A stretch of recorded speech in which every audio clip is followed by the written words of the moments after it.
I'm a proud Canadian, and I want Canada to remain a free and independent country. But becoming the 51st American state may be inevitable. Let me explain, and the reason might surprise you. Americans have always cast a covetous eye at their northern border. Sometimes the goal is securing national security. Sometimes it's keeping foreign influences out of the hemisphere. Other times it's about increasing the size of markets and trade.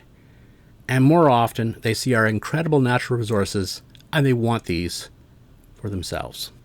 All the more so as they realize the scope of Canada's energy resources.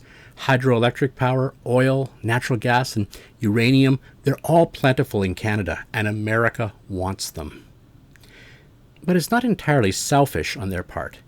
They simply can't imagine that anything would be better for a people than to become Americans. They feel they're offering us the greatest of gifts, and we're just too dumb to accept it. And so they feel we need a nudge. And then along comes Donald Trump. And for all the reasons I've given, he wants Canada to become the 51st state. Of course, he also has the ultimate in coercion, which is to say, damaging Canada's ability to trade with the United States in a free and open manner. But for all of his bluster and coercion, I don't think Trump is the reason the Canadian capitulation is inevitable. There's another reason, and it's Canada's fault.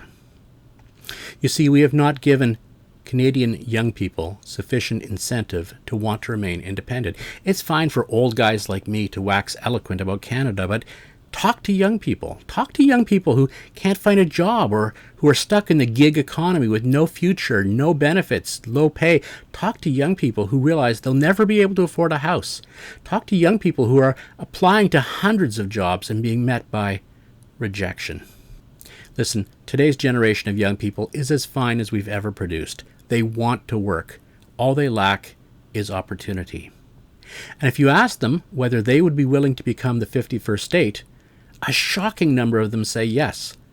Canada has failed them, and something needs to change. If we don't change it for them in the economy, they will drive us closer and closer to the United States in the ballot box.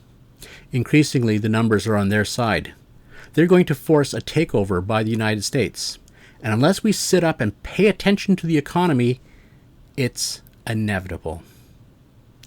Let me know what you think in the comments, and also please consider subscribing if you want me to continue making original content.